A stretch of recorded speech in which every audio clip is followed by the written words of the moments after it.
and welcome back to my channel. My name's Laura and I am also Worcester Mommy, so thank you for stopping by. Today I just wanted to talk about the summer holidays. So my little boy finishes at his preschool nursery on Friday, and then we've got 6 weeks together. And if you've got school-aged children, 6 weeks is a long time to fill when you want to keep them entertained and do fun things without spending loads and loads of money. So this video is just going to be my tips on how to plan a fun summer holiday.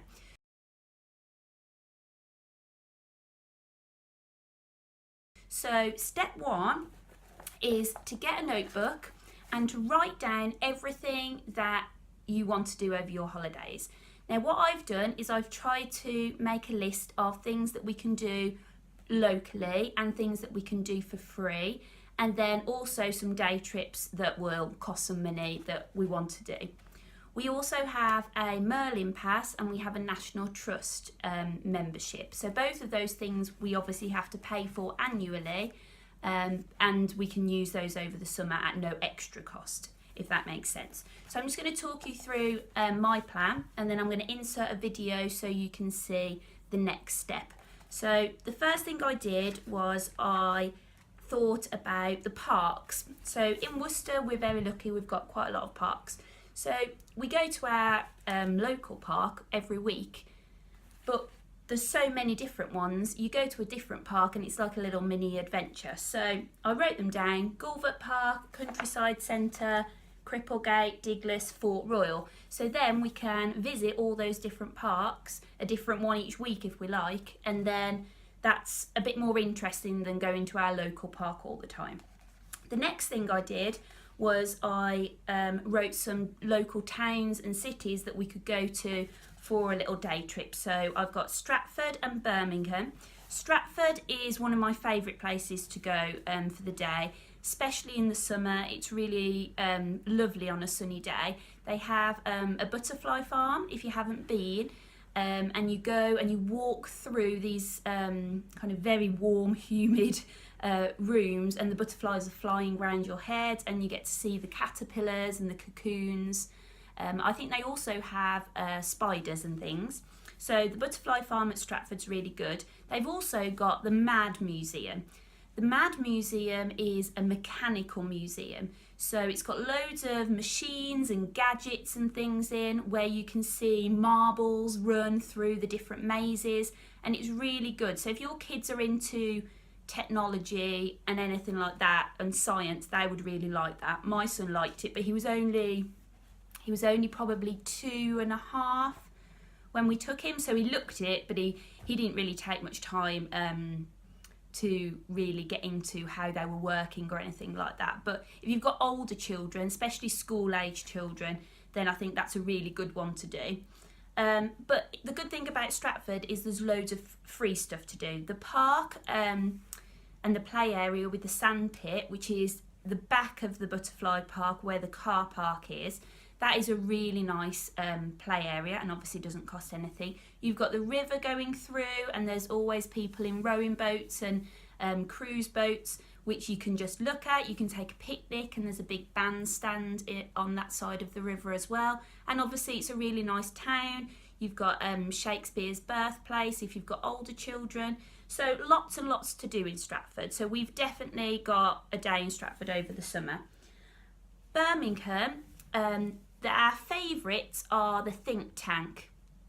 Again, this is something that you'd have to pay for, but you need to keep your eyes open for the 2-for-1 offers. They can be found on the cereal boxes. They can also be found on the side of the Cadbury's sharing chocolate bags as well at the moment. And also National Rail do 2-for-1 offers. If you travel into Birmingham by train, then as long as you keep your train ticket, and you also print off a 2-for-1 voucher from their website, then you can get in 2-for-1. The Sea Life Centre, so for us that's included in our Merlin membership, but that's also in the 2-for-1 schemes if you get some of those vouchers. And the last one is a free one, which is Dippy on Tour. So the Diplodocus skeleton that is normally at the Natural History Museum is doing a tour of the country, and over the summer it is at the Birmingham Museum, Birmingham Art Gallery. Birmingham Museum? Birmingham Art Gallery, I'm not sure. But it's there, you don't have to book, you can just go, you can turn up. You can book a slot in advance if you want to, but you don't have to. My friend went the other day. Obviously it will be more busy over the summer, so keep that in mind. So Birmingham, Stratford, London. London is a full day out, and some of you might not want to do that, but we love London and my son loves going on the train, so I think we will probably do a day trip to London over the holidays. Again, on the train. When we get there are certain things we can do with our Merlin passes, but actually, because we've only got standard Merlin passes, some things in London in August you're not allowed to use. So I will need to check that ahead of time. The Transport Museum we've been to once before, and it's a little bit like Think Tank in the way that there's a like a role play area, so the children can kind of pretend to be an ambulance driver and dress up and that kind of stuff. And then there's trains and buses and tubes and things to look at, so that's really good.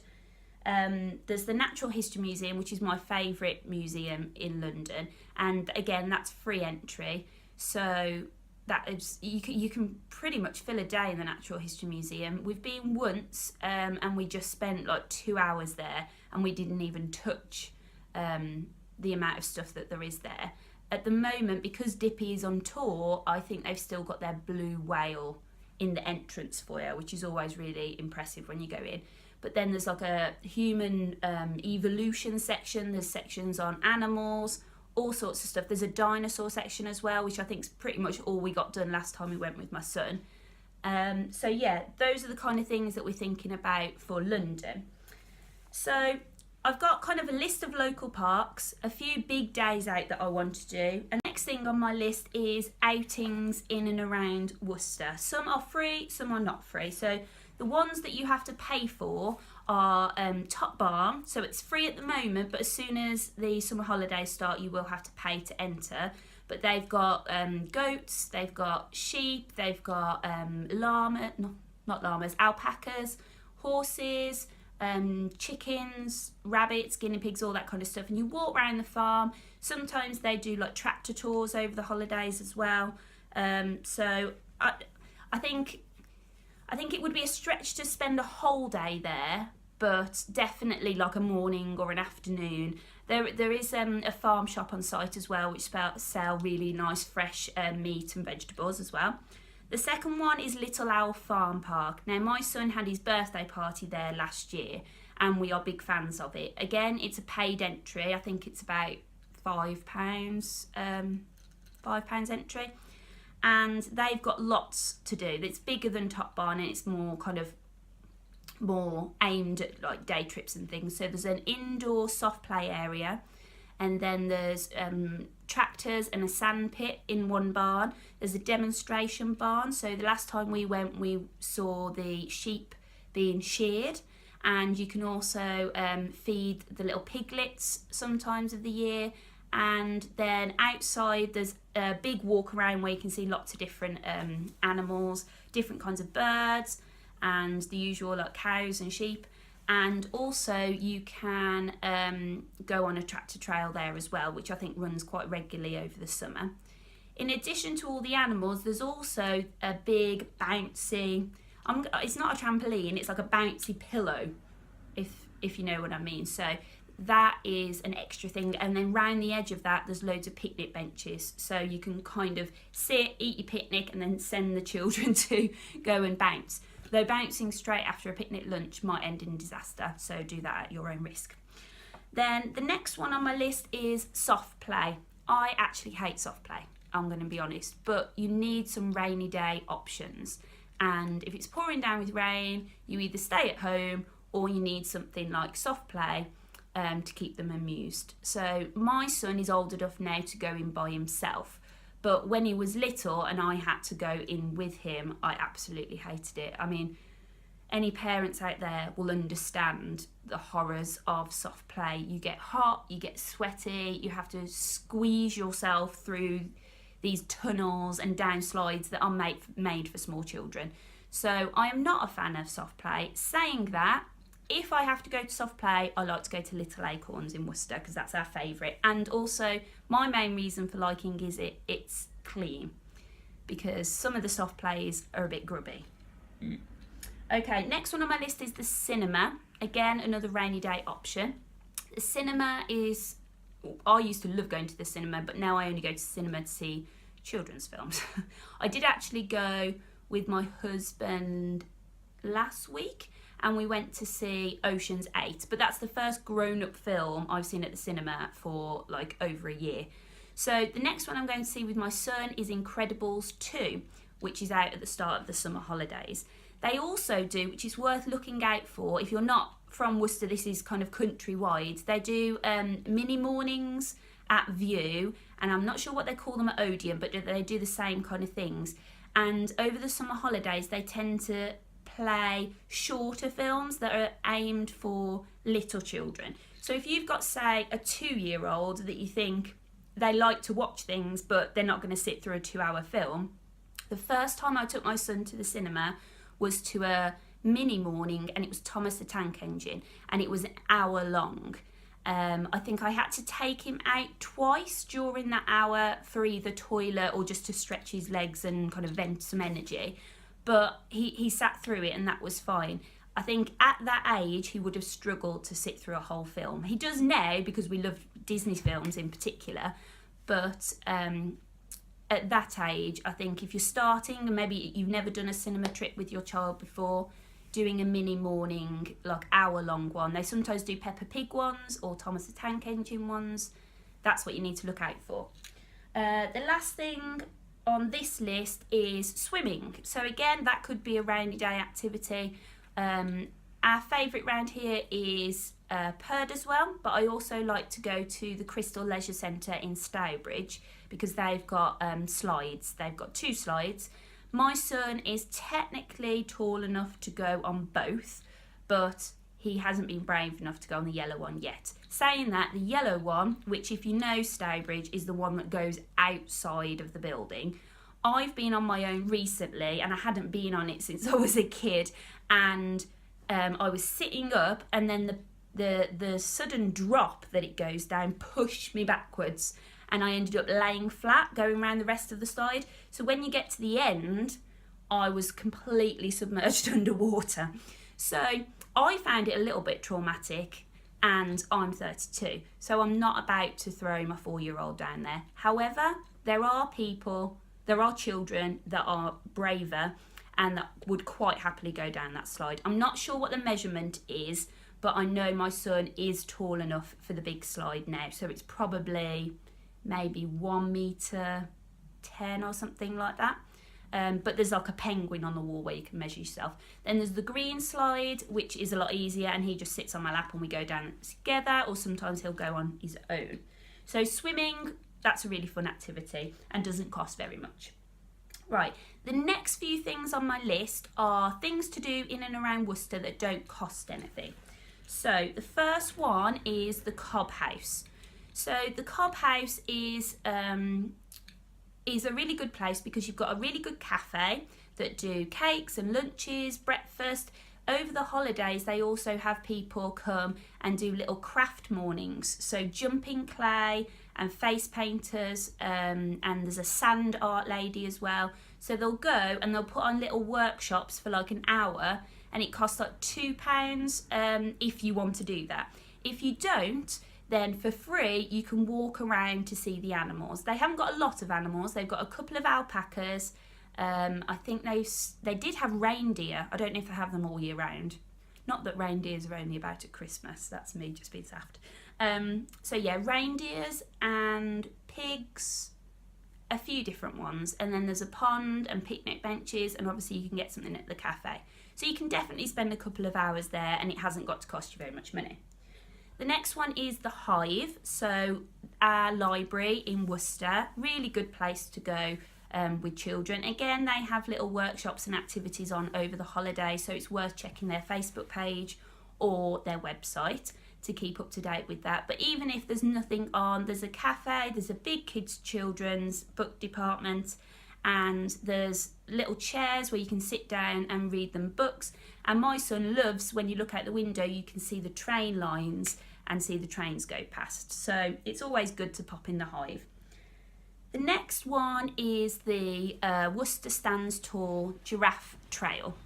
So that started a week last Monday. We've done a little bit of it. We've found about 32 giraffes so far, and there's 57 in total. And it's really good. Lots of the other cities do it. I mean, I don't know if it was last year or the year before, Birmingham had the owls, and it's the same kind of thing. They're dotted around the city, and it's kind of just fun to go and try and find them. There's organised trails that are being organised. They're called safaris, which you can book and do a big walk. But with little ones, I think it's best to just go to an area of town that you want to go to. So obviously there's a lot down the high street, there's a lot in the Crown Gate, but there's also some down by the river, by Diglis. There's some spotted a bit further out that you would probably have to go specifically to. So last weekend we went to Fort Royal Park, and there's one on the top of the hill there. So that's not really close to any of the other ones, it's a standalone one. But it's lots of fun. The Worcester Stands tour is organised by, it's called Wild Art, and it's also raising money for St Richard's Hospice. So it's a really good cause.